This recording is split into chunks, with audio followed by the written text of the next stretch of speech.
Hi, Mystery Recapped here. Today, I am going to explain an Indian psychological drama film called Ter Zameen Par. Spoilers ahead. Watch out, and take care. Ishan is an 8-year-old imaginative kid, widely known as a troublemaker among his mates. He fails every subject and is the lowest-ranking student in his classroom. He is in his second year of 3rd grade, and by the looks of his report card, he will have to repeat the same grade again. In contrast to Ishan, his elder brother Johan is an ideal student.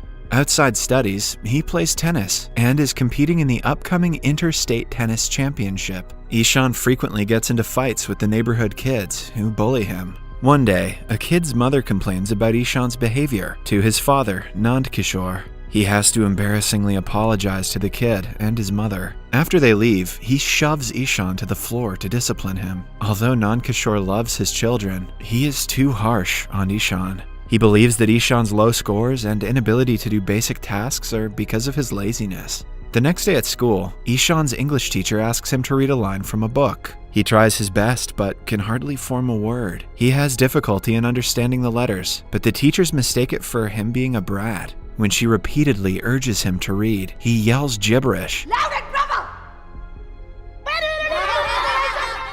and is sent out of the class. It is not a new thing for Ishan to be punished. In fact, he spends most of his time outside rather than studying because the teachers think of him as a disturbance to the other students. That day, Ishan hadn't done his math homework. To avoid facing the math teacher, he runs away from school and spends the entire day wandering around the neighborhood. He enjoys the day to his fullest, buying ice cream, spending time by the sea, and analyzing the passersby. By the end of the day, he returns to his school bus without anyone noticing his absence. At home, we see him make a beautiful painting. Ishan loves to paint, and his imaginative mind helps the cause, resulting in over-the-top pieces. Later, his mother Maya tries to tutor him and make him do his homework. She notices that his handwriting is awful and he can hardly spell anything right. She associates his inability with laziness and scolds him like everyone else.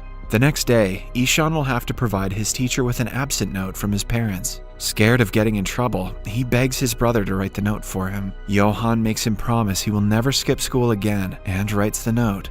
The kid shows it to his teacher, who doesn't question its authenticity. He also pretends to cough to make it seem like he was actually sick. That day, the math teacher surprises the kids with a test. Ishan is handed the test paper, but to him, the letters look like they're dancing. The first question asks him the multiplication of 3 with 9. In his head, the kid imagines the 3rd planet Earth and the 9th planet Pluto fighting each other. He fantasizes about the Earth destroying Pluto and rationalizes that the answer is 3. Leaving the rest of the questions blank, he submits the test. When asked by his friends, he confidently claims that he enjoyed the test thoroughly. The next day, Nand Kishore returns from a business trip. Ishan is overjoyed by his father's return and hugs him dearly. However, during breakfast, Nand Kishore finds the fake absent note from the day before. Upon investigating, he finds out about Ishan running away from school and wandering alone in the streets. The very next day, the parents go to meet his teachers and the principal, who condemn his behavior in class. They also find out about the recent math test and its results. The principal assumes Ishan is a special child who needs to be sent to school for children with disabilities. Nand Kishore is horrified at the thought of his son being disabled. Both parents are worried about their kid's future, so they decide to send him to a boarding school. Ishan is completely against the idea. He rebels and cries, begging them to keep him home. And although the parents do not want to be separated from him either, they do what they think will be best for him. That night, Ishan dreams of losing his mother in a crowd and wakes up screaming. When she tries to calm him down, he promises to study harder if they let him stay home.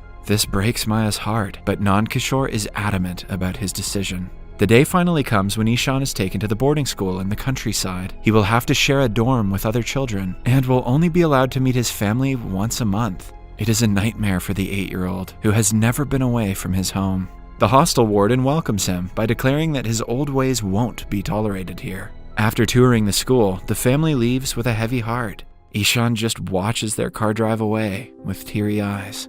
He stays like that for several minutes, even after the car vanishes from his view. When it starts to get dark, he walks inside the hostel while still crying. He doesn't talk to anyone and hardly eats dinner. At night, when he cannot sleep, he goes to the bathroom and cries quietly, missing his mother. Meanwhile, Maya reaches home and goes through Ishan's belongings. To her dismay, she finds a flip book of him being taken away from his family. The book breaks her heart, and she realizes how much the kid dreads being away from them. In the hostel, Ishan struggles to do normal things, like tying his tie and shoelaces. That's okay, Ishan. I still struggle with those things too. On his first day, the Hindi teacher, Mr. Tiwari, makes him sit on the first bench with the class topper, Rajan. The teachers soon realize that Ishan isn't normal. He hardly pays attention in class and is physically punished by his art teacher. Nothing changes from how he was in the previous school. He is always sent outside the class as punishment and is excluded from the class activities for ruining them. With time, he gets so frustrated that he tears his books apart and throws them into the bin. He stops trying to do better in school and goes into a spiral of depression and self-loathing. When his parents come to meet him after a month, he locks himself inside a room and bursts out crying for the first time since he last saw them. On being urged, he runs outside and takes several laps of the basketball court to rebel. The family takes him to a hotel for the night to give him a break from his life at the hostel. Johan gives him a hamper of painting supplies as a gift, but little does he know, Ishan has cut out his creative side and stopped painting altogether. The next day, the family bids him farewell and leaves him alone yet again. Later that day, Ishan is the lowest he has ever been. He looks down from the terrace of the school, thinking about how it would feel to jump from that height. His only friend, Rajan, interrupts his thoughts and tells him about their new art teacher. Ishan doesn't think much of it because no teacher has ever helped him. However, it is surprising to the kids that the new teacher, Ram, enters the class in a Joker costume. He sings a song, plays a flute, makes them dance, and lets them enjoy the class, in contrast to all the other teachers. While the old Ishan would have loved this, the depressed one doesn't participate in any of it. As their first task, the students are asked to draw or paint anything they want. Ram wants them to show their creative side, so he knows what he has to work on next. The children start to draw several things, all different from one another, but Ishan doesn't even touch the paper. Initially, Ram assumes that the kid is taking some time to think, but even when the class ends, Ishan's paper is still blank. Worried, Ram asks him what is wrong, but doesn't get a reply.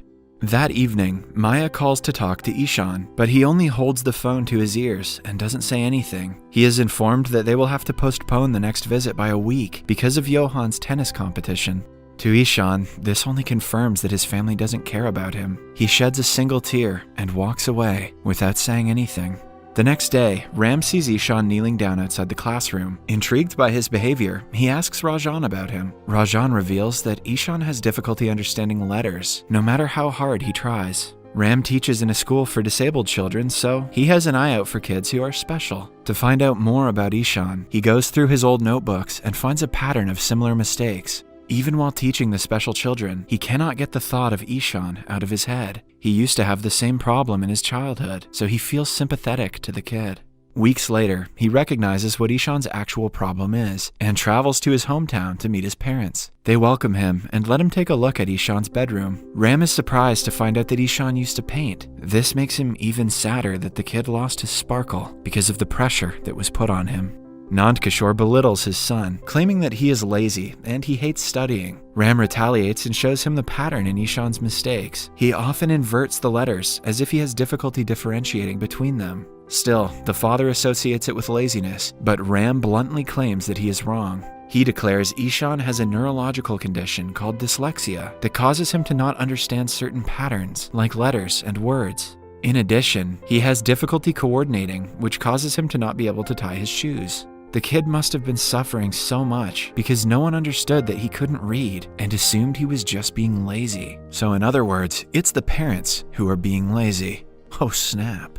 Nandkishore thinks Ram is calling his son a retard and lashes out at him. To make him understand, Ram asks him to read foreign letters written on a box. When Nandkishore is scolded for not understanding the letters, he finally realizes what his kid must be going through. Still, he refuses to acknowledge that his son can make a living out of his only passion, painting.